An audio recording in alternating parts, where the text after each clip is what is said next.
Hey guys, today I'm going to be reading from There's a Boy in the Girl's Bathroom.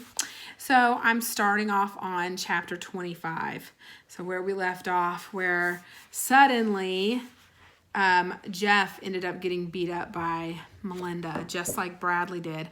It's a big deal. So that's kind of where we left off. So what is going to happen after he ended up having the same thing happen to him that happened to Bradley? So we'll have to see how that ends up going in chapter 25. So I'm going to be good, thought Bradley. And then when everybody sees how good I am, they'll know I'm not a monster. And Mrs. Ebel will give you a gold star, said Ronnie. Bradley was so excited that he didn't realize that he was putting on two different colored socks, a blue one and a green one. He tied his shoelaces, then went into the bathroom and looked at himself in the mirror. His black eye was almost gone. It had faded into a light brownish yellowish color. He hurried out to breakfast. His mother made oatmeal for him. I hate hot cereal, he complained. You'll eat what you're served, said his father. This isn't a restaurant. He frowned, not because he hated oatmeal, but because he realized that he never should have said that he hated it. That was something the bad Bradley would have said. The good Bradley liked hot, lumpy cereal. He took a big spoonful, brought it to his mouth, and swallowed the glop. Good, he said, but as he withdrew the spoon from his mouth, his elbow bumped his glass of orange juice. Claudia screamed and jumped up. Oh, Bradley, said his mother. His father glared at him. It was an accident. He started to say it was an accident, but then he remembered that Carla didn't believe in accidents. That puzzled him.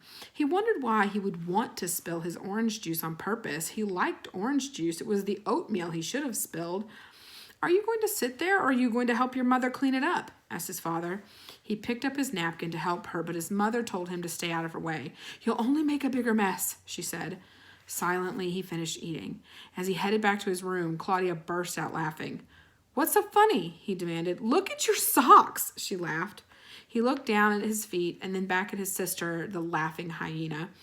Thank you, Claudia, he said. I appreciate your sharing that with me. She stopped laughing and stared at him. He walked into his room, sat on the edge of his bed, and took off his sneakers. Wow, said Bartholomew, you were good. I would have punched your face in if I was you. He's going to get a gold star today, said Ronnie.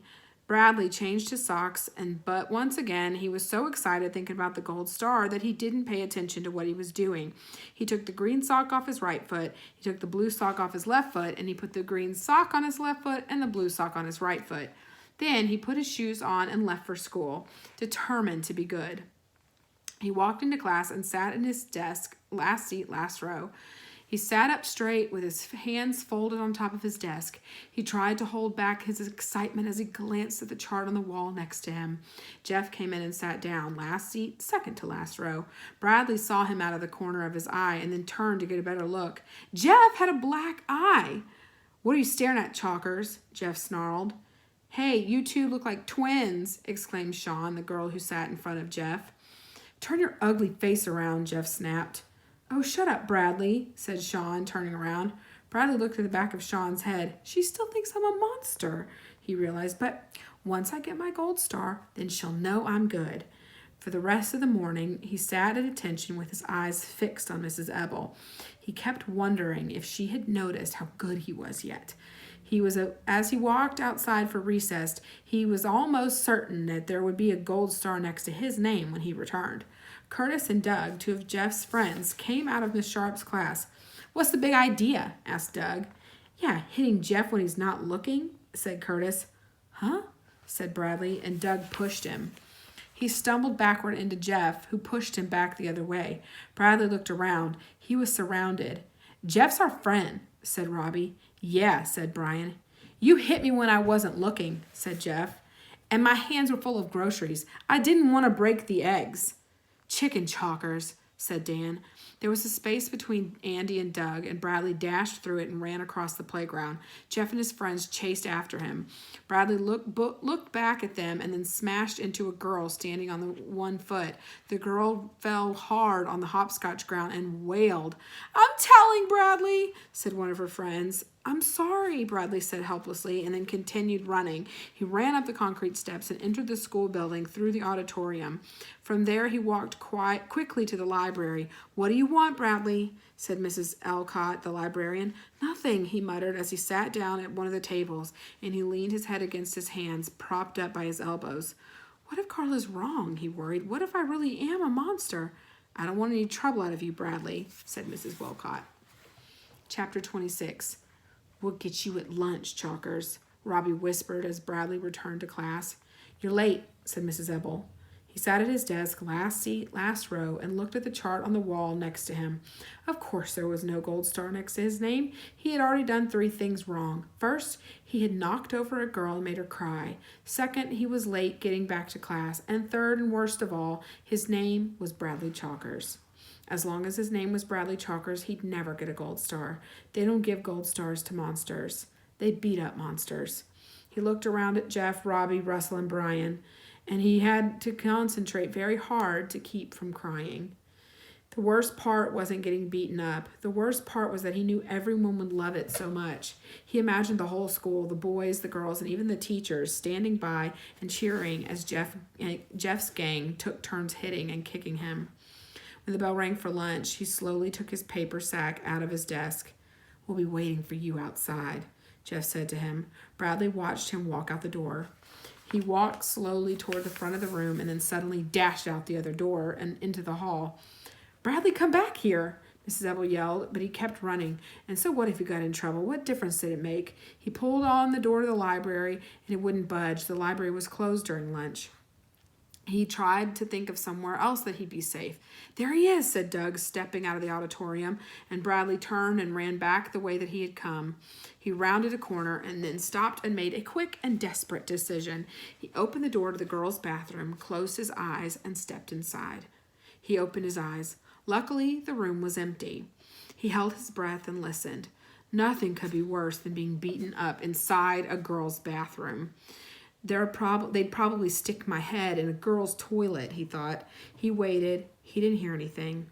He looked around. The floor and the bottom half of the walls were covered with green tile.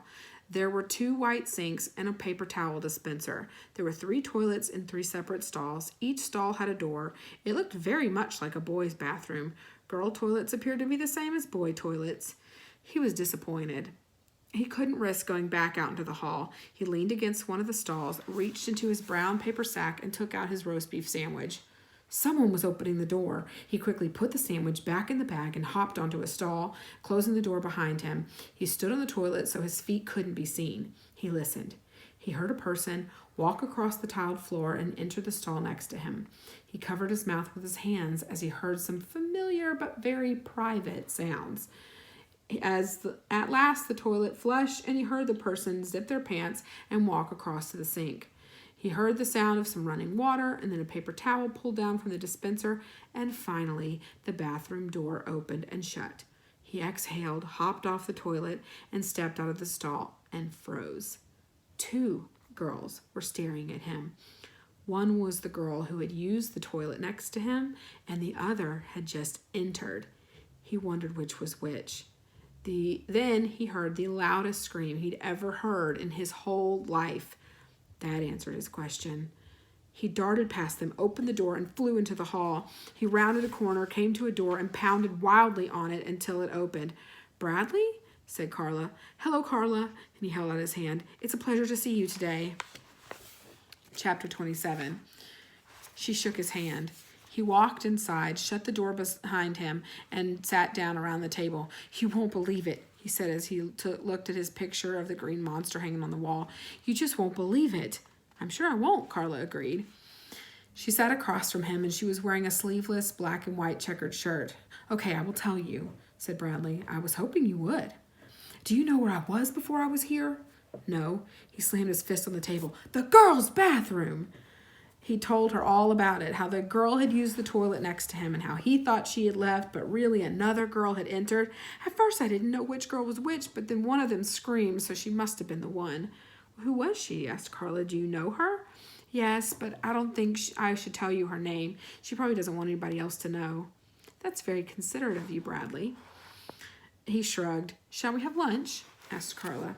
"Okay," and he took out his roast beef sandwich.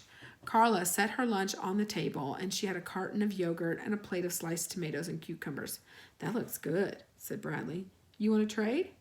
Okay. And they traded lunches. Bradley ate a slice of cucumber. He thought it was delicious. So what were you doing inside the girls' bathroom? Asked Carla. She took a bite out of Bradley's roast beef sandwich. Jeff and his friends were chasing me, he explained. Jeff's got a black eye just like me, and they all think I gave it to him. Did you? He could have lied. He could have said, sure. He beat up Jeff with one hand tied behind his back. He knew Carla always believed whatever he said. No, I can't even beat up a girl, he said. Melinda Birch beat me up. Do you know her? No. You'd like her. She's nice. Carla smiled. Bradley ate a slice of tomato, followed by a spoonful of yogurt. I hid in the library at recess, he said. They couldn't beat me up in the library, even if they found me. You can't even talk in the library. Yes, I know. Isn't it amazing? What's that? The library. All those books, and they're all different, aren't they? Carla nodded as she drank Bradley's juice through a straw. I keep thinking about that the whole time I was in there, he said. They're all different, but they all use practically the same words. They just put them in different order. Did you? 26 letters, he told her. All they do is move those letters around, and then they say so many different things. Did you? You'd think after a while that they'd run out of ways to move them around, said Bradley. Did you check out a book? No, Mrs. Wilcott won't let me. I used to, a long time ago before I met you, I used to check out books and then not return them. I used to scribble in them and rip them up, so she won't let me check out any books anymore.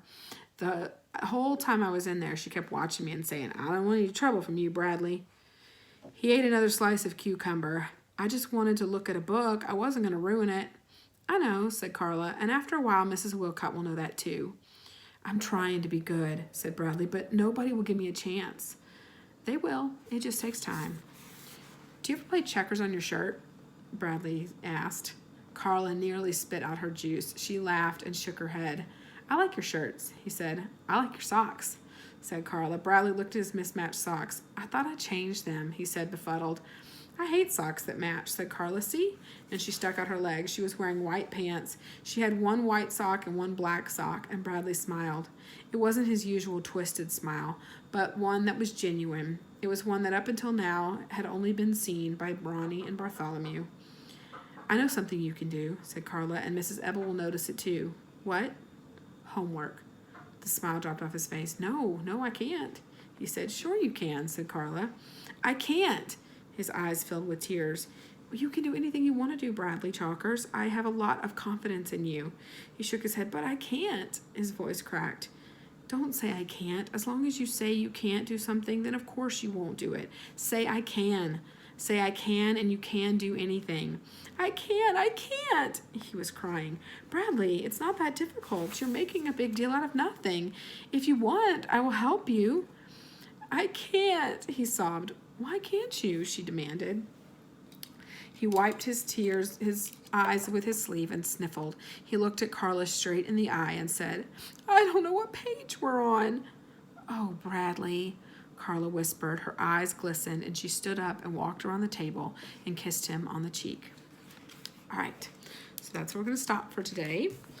And we'll have something that I'm going to be asking you to talk about today, about how you feel like Bradley's going to be, how he's going to be able to get better, and how he's going to get past Jeff being so mean. So I'll be asking you about that in our reading. If you choose this as your choice to talk about the chapter, that's what we're going to be talking about. Thank you guys. All right, see you next week.